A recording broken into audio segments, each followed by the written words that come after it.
G'day, this is Chris Savage from RL Ministries in Australia, welcoming you to this session of the book of Isaiah. This has been taken from a commentary by the founder of RL Ministries, Dr. Arnold Fruchtenbaum. Thank you for coming along. So we're into session 20. We're going to cover the second part of verse 2 tonight down to verse 26. Now, we finished off last time with Hezekiah and the Babylonians. We saw a guy called Merodach Baladan. He was the king of Babylon. He came down. He'd heard that Hezekiah had recovered from his terminal illness, and he comes down with a nice gift for him to try and get him on board for a revolt against Assyria. Hezekiah rejected that offer. Hezekiah, because he came down to see him, Hezekiah's a little bit puffed up with his pride, and so, he showed him all the treasures in his storehouse. And because of this, because of his pride, God is going to judge him. Judgment against him. The royal house is going to be taken into Babylon, and members of his royal house will become eunuchs in Babylon. Now, having been rebuked by Isaiah for what he did, Hezekiah then repented, and it actually delayed God's judgment against them, for it did not come in Hezekiah's day, but it came much later on, about 100 years later. Now, in the second part of Isaiah's book, where we are now, chapters 40 to 66, we now come to the main theme, which is the redemption and restoration of Israel. Isaiah prophesies, we're going to see, he prophesies as if he was a Jew living in the Babylonian, future Babylonian, under the Babylonian captivity. And we're going to see, well, we did see last session, the command in chapter 40, verse 1, is to comfort my people, and that's the people of Israel. Now, up until now, the first 39 chapters have primarily been chapters of judgment, and these chapters presented God's case against Israel and God's judgments of Israel's sin. The final threat coming in chapter 39 brought the devastation of the Assyrian invasion into Judah, where we saw 46 cities being destroyed. Now, from chapter 40 onward, the message is primarily one of comfort, with only a little bit of judgment. The prophets are commanded to give messages of comfort to the people of Israel. God was now going to speak tenderly to Israel, and the prophets were to speak to the heart of Jerusalem, and their message was to try and win over the people, win over the heart of the nation back to God. The means of speaking tenderly was to cry unto Jerusalem, which means the prophets were to speak by prophetic proclamation. And we continue that discussion now. Continuing on with this theme of verses 1 and 2, which is a theme of 2nd Isaiah, as we said previously, these messages would come by prophetic proclamation. Exactly what are they supposed to cry in this message of comfort? Well, 3 points. This is the second part of verse 2. Its first is that her warfare is accomplished, and second, that her iniquity is pardoned, and third, that she has received from Jehovah's hand double for all her sins. So there's a threefold message of comfort that the prophets must speak. First point is that her warfare is now accomplished. Back in chapter 29, verses 1 to 2, God was viewed as warring and as being in warfare against Israel. And in that entire passage, remember, we spoke about Ariel, the city where David encamped, is found. Remember, God is viewed as being at war, especially against Ariel, or an alternate name for the city of Jerusalem. That's what it is. But now, in chapter 40, the second part of verse 2, one of the first points of the 3-point message is that her warfare is now accomplished. In other words, God's war against the people of Israel is now completed. He will war against them no longer. Her warfare is accomplished. So the first point is what is developed in the first major section of this 10th section of Isaiah. What do I mean by that? Well, beginning in chapter 40, verse 12, going into chapter 48, verse 22, we have a development of this first point. And throughout this section, we'll see a contrast of 3 things. First of all, there'll be a contrast between Jehovah and the idols. Second, there'll be a contrast between Israel and the Gentiles. And third, there'll be a message of deliverance from Babylon the near and Babylon the far. We'll explain that when we get to it. Now, we'll explain it shortly. Now, in this section of this final segment, chapters 40 to 48, there'll be a constant motif, a constant jumping back and forth between the near fulfillment and a far fulfillment. The near fulfillment is the Babylonian captivity of the 6th century BC. It's going to begin 100 years after the prophecy of Isaiah. And it will eventually be brought back under men such as Zerubbabel and Nehemiah. The second term, Babylon Far, refers to the Babylon of the tribulation period. And the deliverance from Babylon the near would come by means of a king called Cyrus. The deliverance, that's a Persian king, Medo-Persian king, Persian king. Now, the deliverance from Babylon the Far will come by another king. It will be by the Messiah at the end of the Great Tribulation, when Israel will be restored. Babylon the city is yet to be rebuilt, in our time that is, and it will become the worldwide political, economic, and religious capital of the Antichrist during the Great Tribulation. Finally, Isaiah will also speak about the overthrow of the Babylonian gods, the idols. Remember, the main reason that God sent the Jews into the Babylonian captivity was because of their idolatry. The Jews from the time of Abraham to the time of the Babylonian captivity were always prone to idolatry. Throughout chapters 40 through to 48, there'll be a constant reference to God's war against idols and idolatry. And the purpose of this is to show the absolute stupidity of idolatry, especially true in chapters 41, 46, and 47. Israel did learn the lesson, though, because once the Jews returned from Babylon in the year 536 BC, idolatry was never again to be a Jewish problem after the Babylonian captivity. That is what is involved in chapters 40 to 48. These chapters are a development of the first point, that her warfare is accomplished, and we see the reasons for it. Second part of the three-point message is that her iniquity is pardoned. This gives the reason why her warfare has been accomplished. Why has God ceased warring against Israel? Well, the reason is that her sins have been pardoned. He says her iniquity has been forgiven.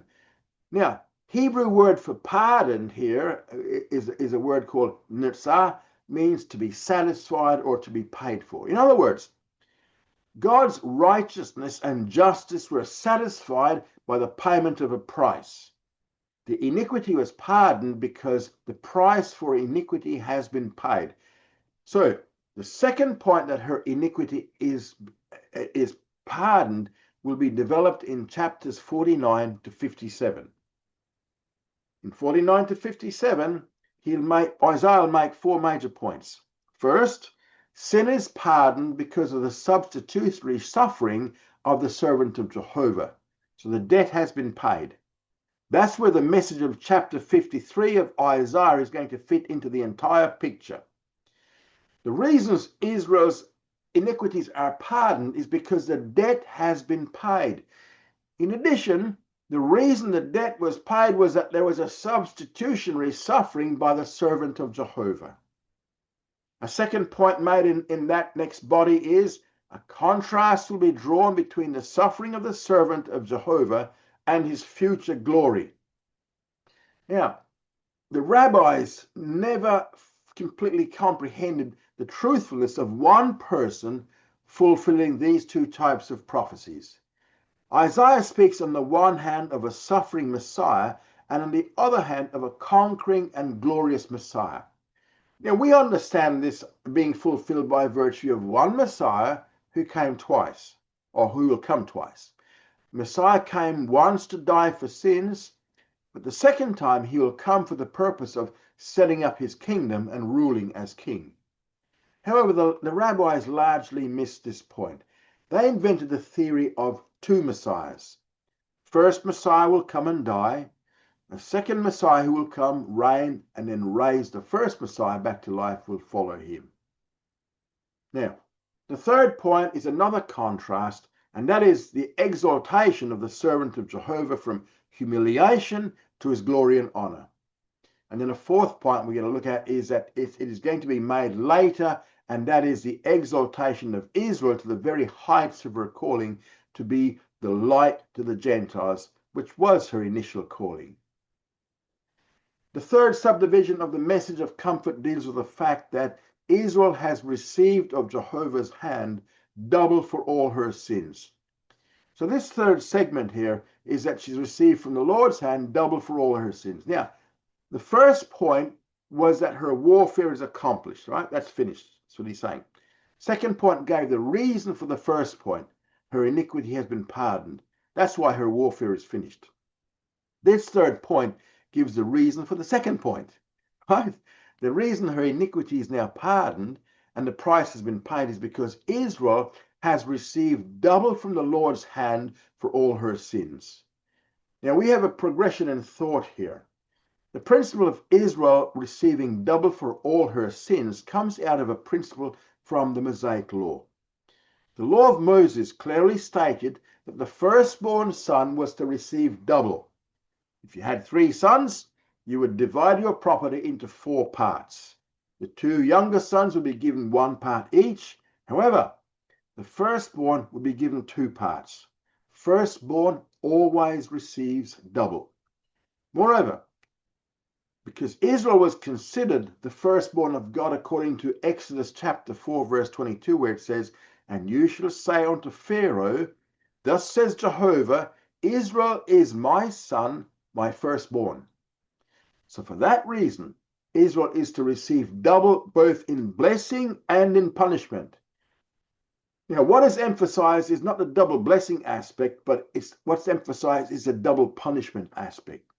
Israel receives double for all her sins and double in all her blessings.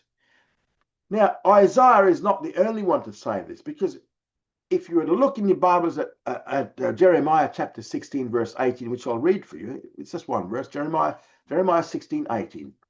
"And first I will recompense their iniquity and their sin double, because they have polluted my land with the carcasses of their detestable things and have filled mine inheritance with their abominations." So Jeremiah says they're going to get double. Jeremiah, who came after Isaiah by about 100 years, he was the prophet who saw the fulfillment of Isaiah's prophecies regarding the Babylonian captivity. And he too made the point that Israel receives double for her sins. Now, Zechariah was another prophet who mentioned this principle. This is in Zechariah chapter 9, verse 12. Zechariah 9:12 says, "Turn you to the stronghold, you prisoners of hope. Even today do I declare that I will render double unto you."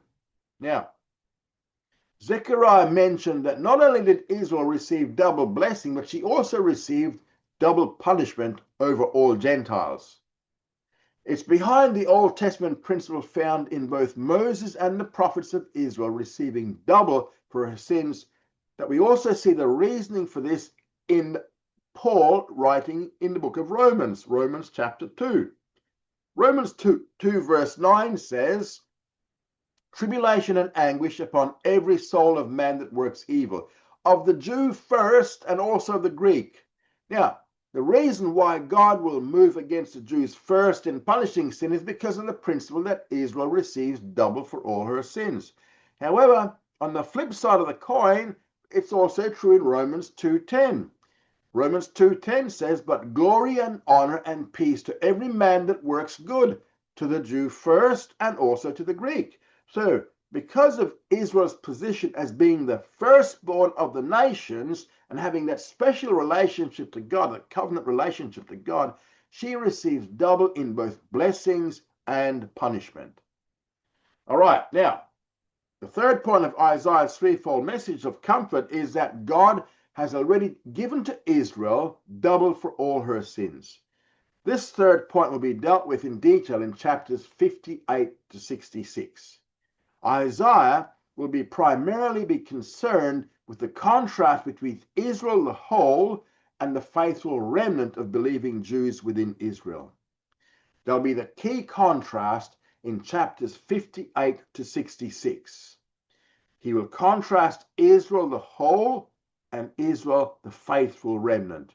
It also deals with the conditions for participation in the future redemption and glory of Israel. That's what we're going to see in chapters 58 to 66. All right, now, back to chapter 40, verse 2. What chapter 40, verse 2 does is this. It not only gives us the 3-point message of comfort, but it goes beyond that and gives us the outline for the remainder of the prophecies of Isaiah, chapters 40 to 66. Each section contained in these chapters, 40 to 66, ends with one verse which gives a state of the wicked. For example, if we were to look at chapter Isaiah 48, verse 22, we have these words. There is no peace, says Jehovah, to the wicked. These words mark the end for that first section, which has developed that warfare is now accomplished. Remember, we just spoke about those 3 sections. Second major point is that her iniquity is pardoned. This point is made from chapter 49 to chapter 57. Now look how chapter 57 ends, in chapter 57, verse 21. There is no peace, says my God, to the wicked. Same thing as 48:22. In chapter 58, we have the development of the third major point, and that is that Israel has received from Jehovah's hand double for all her sins. Notice how chapter 66 ends. Again, it gives us the condition or the state of the wicked. Chapter 66, verse 24. And they shall go forth and look upon the dead bodies of the men that have transgressed against me. For their worm shall not die, neither shall their fire be quenched, and they shall be an abhorring unto all flesh. What he's saying here is that the wicked will be thrown into the lake of fire.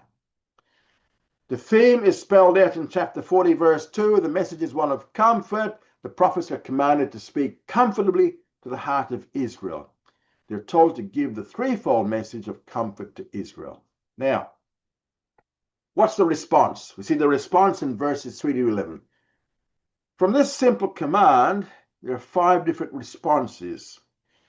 Before looking at these responses, just a little note in rabbinic theology here. Now, Judaism teaches the concept of a bat call. Remember, the bat call is a voice from heaven. We see this in the Gospels. We see at the baptism of Jesus is a voice from heaven. This is my beloved Son. At the Transfiguration, we see another bat call, or we hear another bat call at the Transfiguration. This is my beloved Son, hear him. Now, the following, I'll just give you 3 examples here of this concept found in the Babylonian Talmud, right? This concept of this voice from heaven, this bat call. The first one is, after the death of the last 3 prophets, this is from the Talmud. After the death of the last 3 prophets, Haggai, Zechariah, and Malachi, the Holy Spirit departed from Israel, but the bat call was yet heard. That's one. Another one says, a bat call issued forth and announced, happy art thou, Rabbi Akiba, that thy soul went out with the word he had. Again, bat call. This third one is, every day a bat call issues from Mount Horeb and proclaims, all the world is nourished for the sake of my son Hananiah, but my son Hananiah is satisfied with a cab of locusts from the Sabbath eve to the next Sabbath eve. Okay, so why are we saying this? Well, based on the Talmudic teaching, some Jewish sages evidently saw a bat call in Isaiah chapter 40, verses 3 to 5. For they stated, this is from the Talmud, again, they stated, a heavenly voice is heard calling for a highway to be prepared for the Lord, who is leading the exiles back to Zion. All right, so now let's look at the first voice we see in verses 3 to 5. Says here, the voice of one that cries, prepare ye in the wilderness the way of Jehovah, make level in the desert a highway for our God.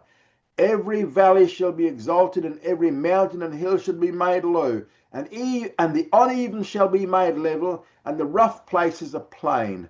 And the glory of Jehovah shall be revealed, and all flesh shall see it together, for the mouth of Jehovah has spoken it. Okay, so here we have, this is the first voice. This one is a voice that is cries of urgency. And that is the point of verse 3. This harks back to a long-standing tradition or custom in the ancient world. When one king came to visit another king, what they would do in preparation for the visit was that they would either cut a new highway or take an old highway and make it as smooth as possible.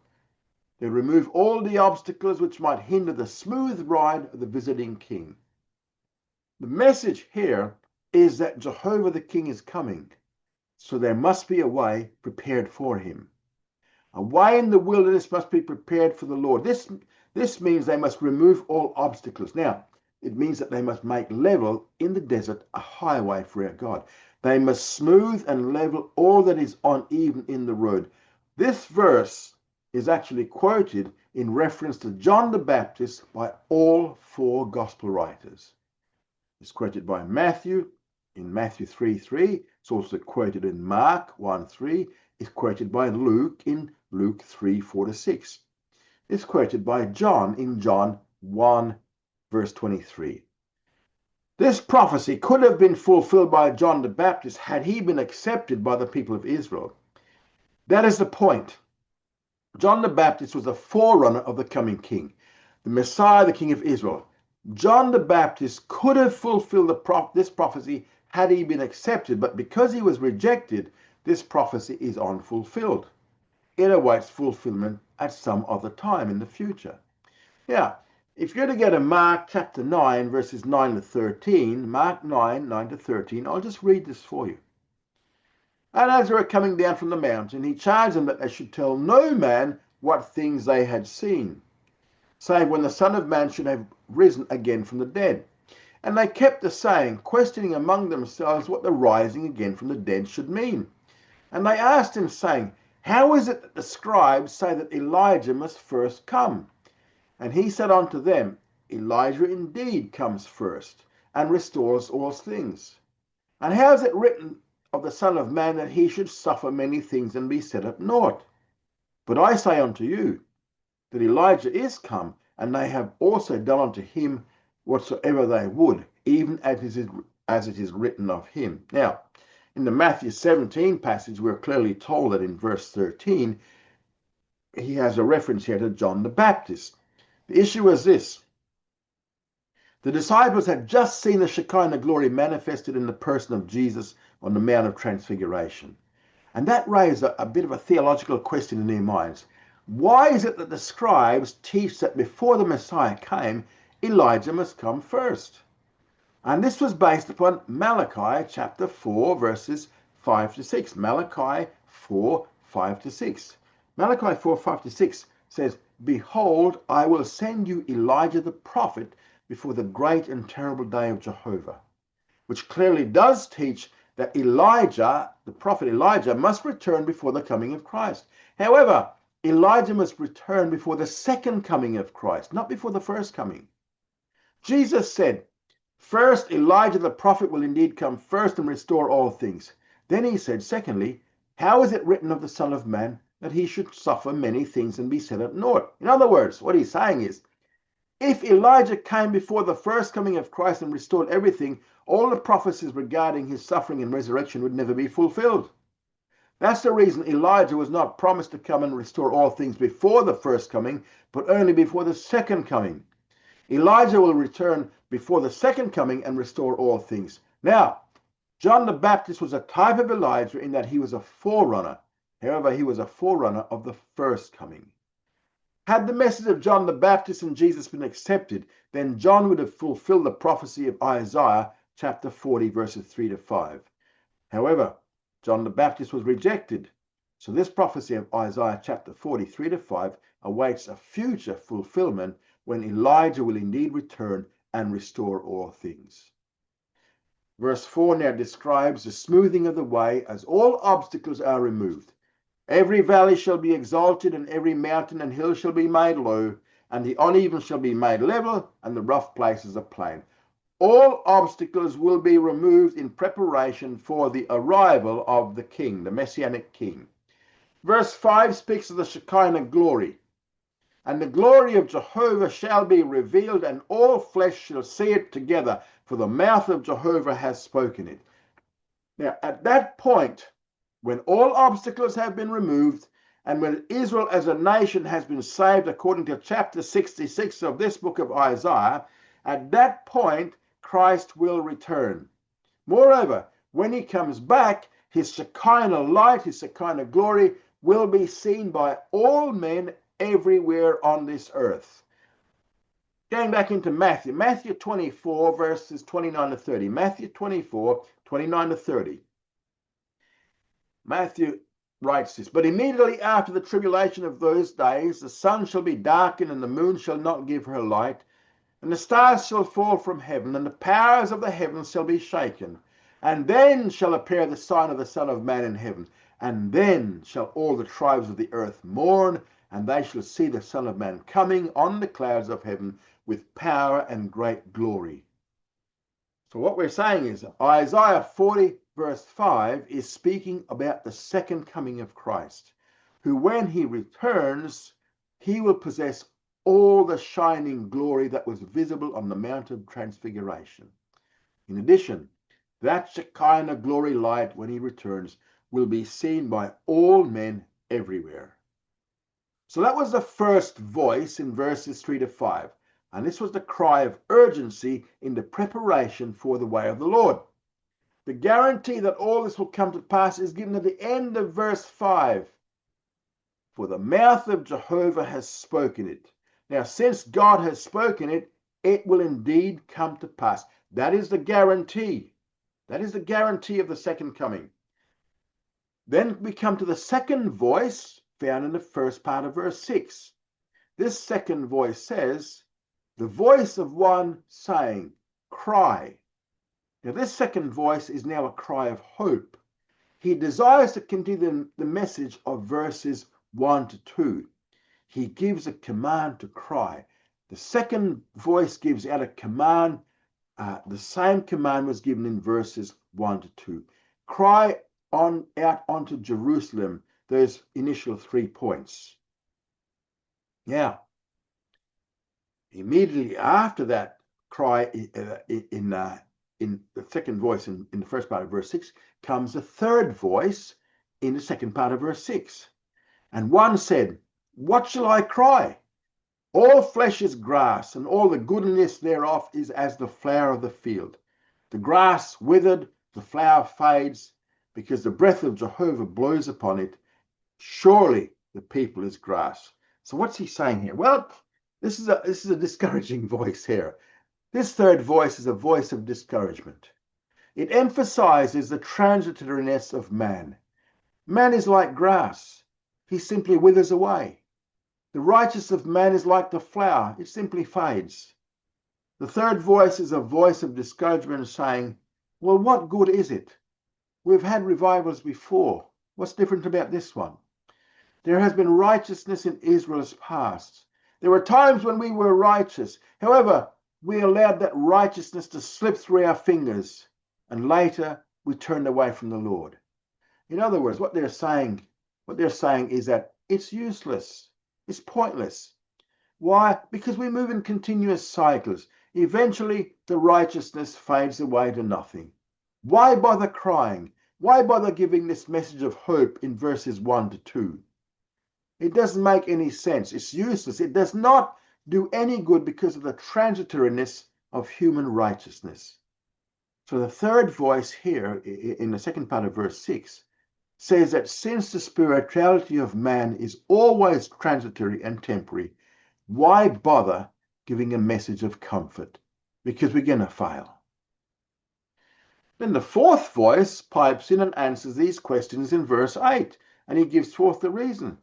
The grass withered, the flower fades, but the word of our God shall stand forever. So in response to the discouraging words of the third voice, the fourth voice says, yes, you are right. Yes, man's righteousness does seem to be transitory and temporary. However, I'll tell you something that is not transitory or temporary, and that is the word of our God. The word of God is sure, it is not temporary, and it is not transitory. What he says will happen.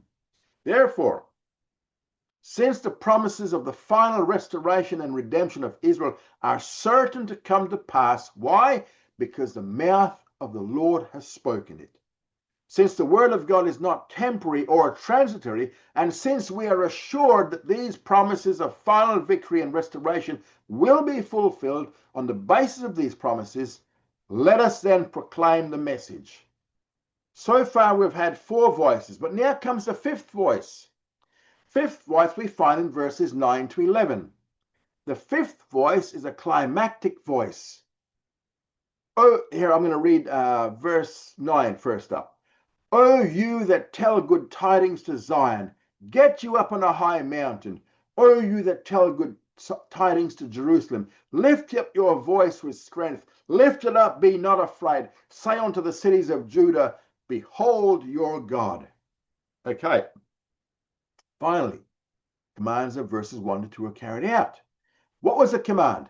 The command was to speak ye comforting words to Jerusalem. So in verse 9, the Hebrew word translated good tidings is also the modern Hebrew for gospel. It's the modern Hebrew for gospel. It's to preach the gospel. That could easily be translated as you that preaches the gospel to Zion, or you that preaches the gospel to Jerusalem. In other words, ultimately, the way the promises of verse 2 are going to be fulfilled is through preaching the gospel to Israel, preaching the gospel to the Jewish people. The encouragement comes out strong. Lift up your voice with strength. Lift it up. Do not be afraid. The recipients will be the cities of Judah. In other words, someday there'll be a great evangelistic campaign carried on in the land of Israel. Will ultimately bring about Israel's salvation and the final fulfillment of the prophecies of verse 2. That will be seen especially in the preaching of the 2 witnesses of Revelation chapter 11, verses 3 to 13. Revelation 11, 3 to 13, the preaching of the 2 witnesses. What are they to preach?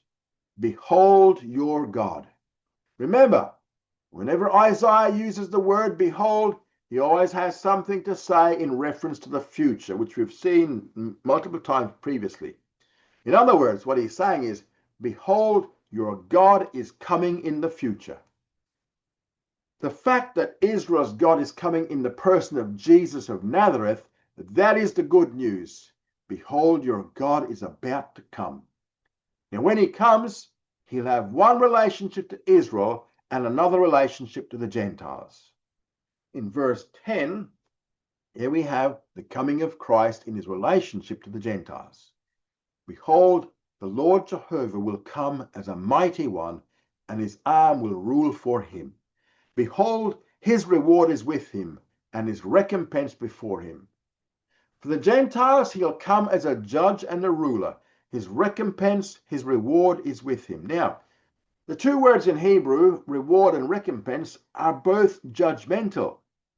This refers to judgmental rewards and judgmental recompense.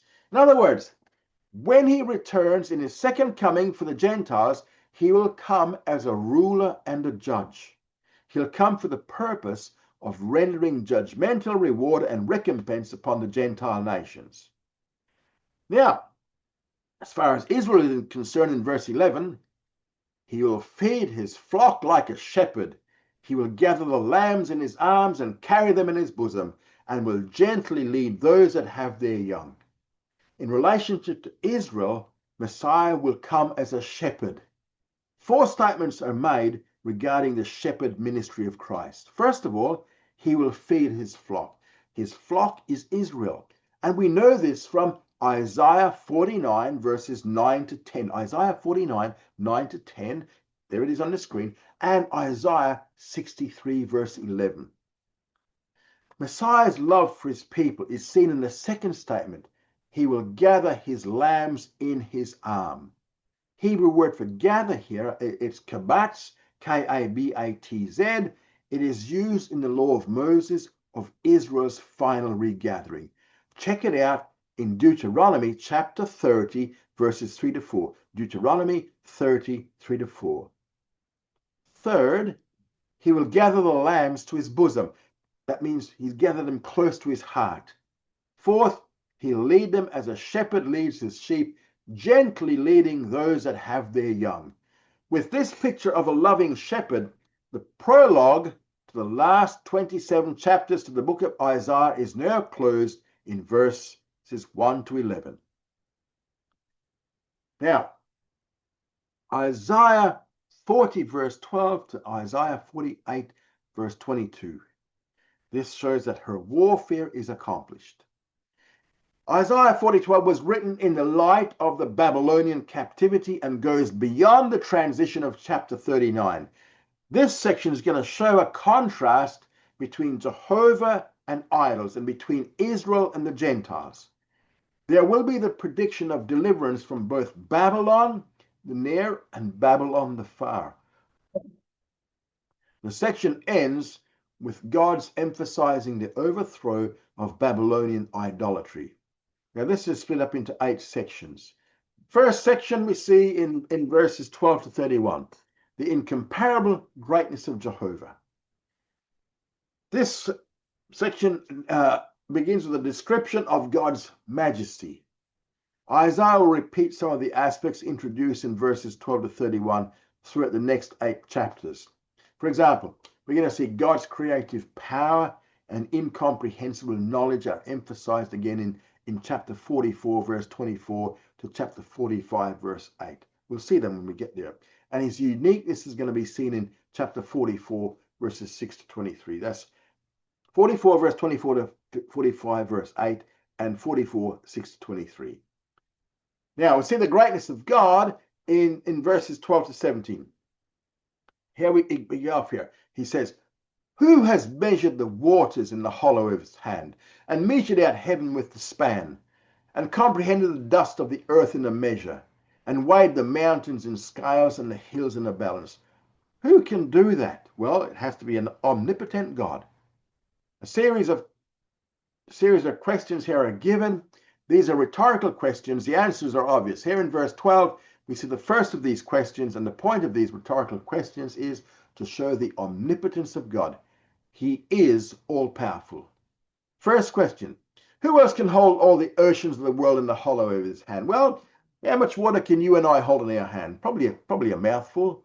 But God is so great that he can hold all the waters in the hollow of his hand. What about the great expanse of the universe? He spread all that out merely in the distance of a span. Now, a span is when you go from your thumb extends to the tip of your little finger.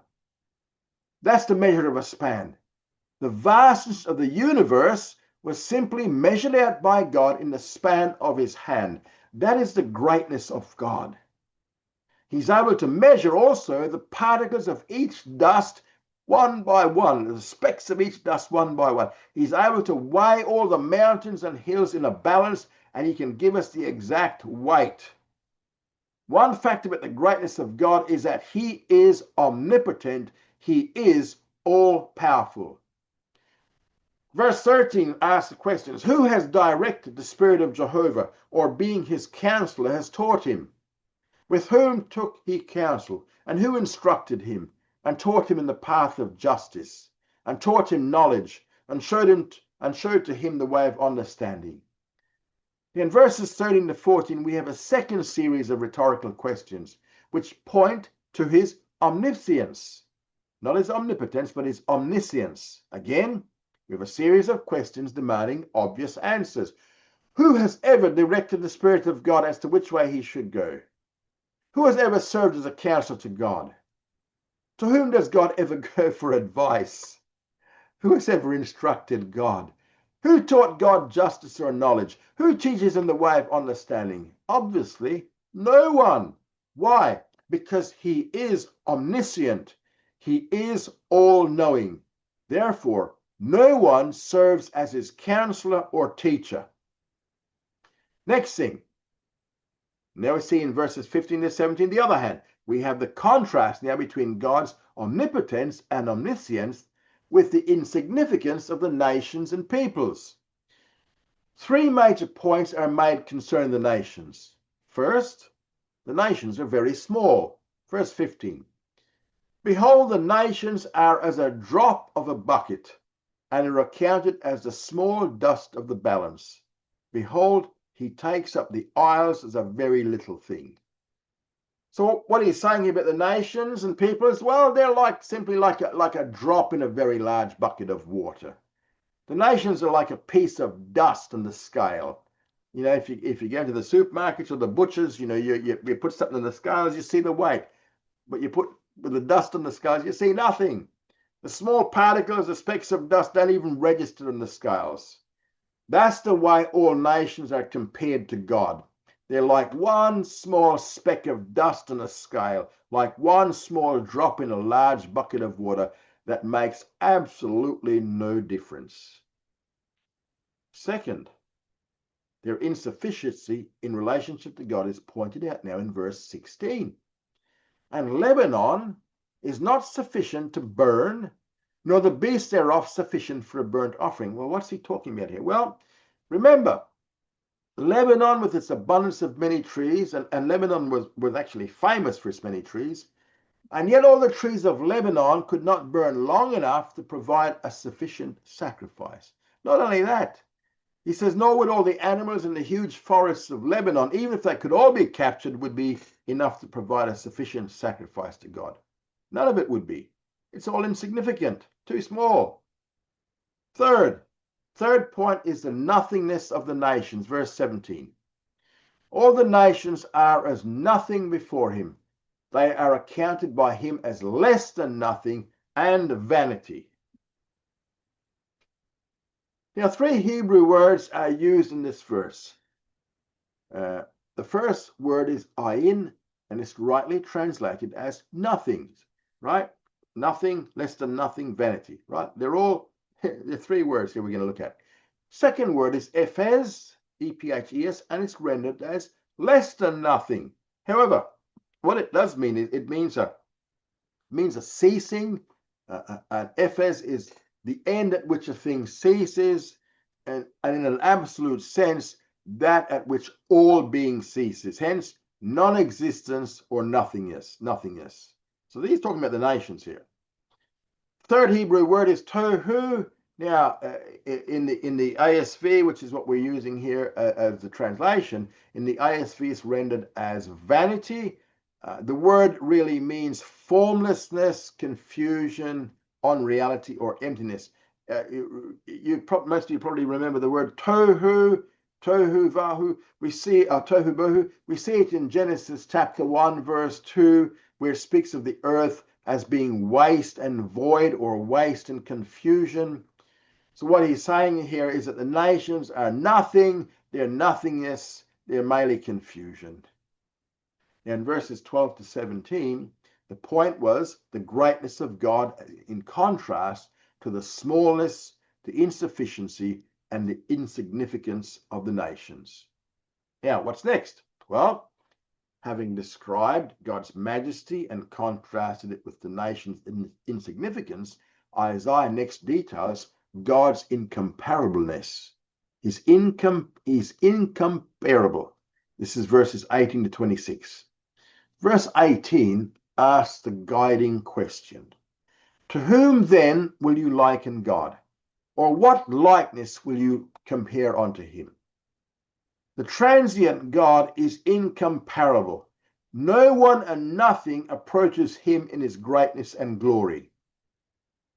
In verses 19 to 20, God begins for the first time in this segment to compare himself and his greatness with idolatry.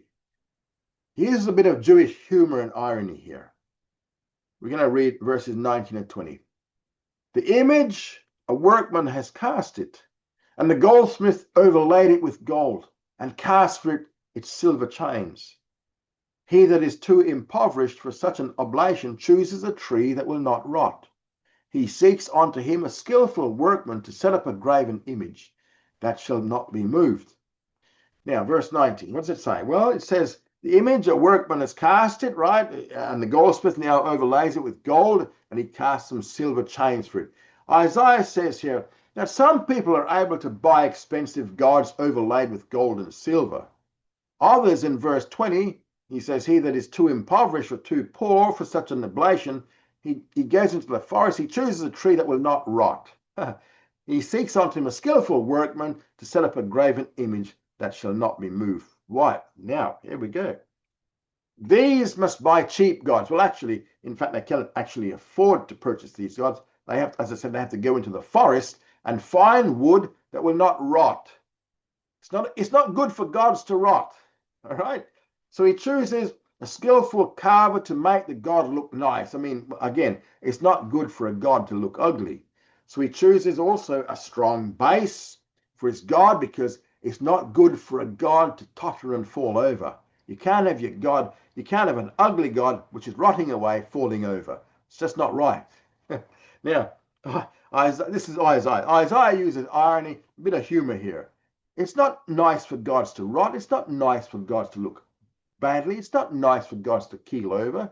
So therefore, you skillful workers, you just got to make sure you do a good job on this piece of wood and make me a real nice looking god and not an ugly looking god. This is nothing but irony and a little bit of humor in comparing idolatry with the incomparable greatness of God. In verse 21 and onward, he makes certain points concerning the greatness of God. He is the God of eternity. Have you not known? Have yet not heard? Has it not been told you from the beginning? Have you not understood from the foundations of the earth? Now, Isaiah is speaking here to Gentile idolaters in this verse. He's pointing at the eternality of God. From the beginning, this God was present. From the very foundations of the earth, this God was present. How can you even think of building your own little God from wood that will not rot and then ascribing to him the creation of the heavens and the earth? How ridiculous can you be? In verse 22, we have the transcendence of God. It is he that sits above the circle of the earth, and the inhabitants thereof are as grasshoppers, that stretches out the heavens as a curtain and spreads them out as a tent to dwell in. Here in verse 22, God is the one who sits above the circle of the earth. Now, it's actually become a fad, isn't it? We often find a statement of liberal critics of Scripture who claim the flat earth theory. They claim that the Bible says that the earth is flat. Now, nowhere does the Bible say the earth is flat. In fact, the Bible says the opposite. It says here, he that sits above the circle or the roundness of the earth is what the Bible teaches concerning the shape of the earth. Nowhere does the Bible teach that the earth is flat. The Hebrew word for circle is chug, C-H-U-G, chug, meaning vault and horizon. The verb form means to draw a circle or to make round. So here it is here, he that sits above the roundness or the circle of the earth. Therefore, God is the one who sits above the circle or the roundness of the earth. And so as he looks down upon earth, men appear to him to be little tiny grasshoppers. Moreover, if the men are like grasshoppers, how much less than men are the things that are made by men, like these images and idols, like these images that don't rot. If men are like grasshoppers, what they build is less than grasshoppers. But God is the one who stretched out the heavens like a canopy and spread them out like a tent to live in. And then in verse 23, he says he brings princes to nothing, that makes the judges of the earth as vanity. Hebrew word for vanity again is tohu, T-O-H-U, T-O-H-U. It's a term that again is found in Genesis 1:2. It describes the voidness of the earth. Here the princes and the judges of the earth are nothing and confusion. As far as the rulers of the earth are concerned, with all their pomp, with all their power, with all their glory and their relationship to God, they are nothing and they are confusion. In verse 24, because they are nothing, they're easily removed. Yea, they have not been planted. Yea, They have not been sown, yea, their stock has not taken root in the earth. Moreover, he blows upon them, and they wither, and the whirlwind takes them away as stubble. When God removes the princes and judges of the earth, he makes it as if they have never even existed. All it requires is the breath of the Lord. With one breath, he can remove the most powerful of men, because God is the sovereign God. Now in verse 25, we see his unequalness. To whom then will you liken me, that I should be equal to him, says the Holy One. Now, having described his majesty and glory, God asks what an adequate representation of such a God could be. In verse 26 is the power of God. Lift up your eyes on high, and see who has created these, that brings out their host by number. He calls them all by name. By the greatness of his might, and for that he is strong in power, not one is lacking. Now this refers to the manifold number of stars in the universe. He is the one who created every single star of the innumerable stars of the many universes we have, or many galaxies. For man, the stars are innumerable, but he has the power to call each one by name. He has that much knowledge and that much power because of the greatness of his might and the extent of his power. When God begins to name the stars, he'll name each one. He'll not skip a single star. He will name them all without forgetting. So far, what we've seen in verses 12 to 17, Isaiah spoke about the greatness of God. And then in verses 18 to 26, Isaiah spoke about the incomparableness of God. What's the point? Well, the point or application comes in the next session in verses 27 to 31. So, thank you for coming along. Study hard, grow strong,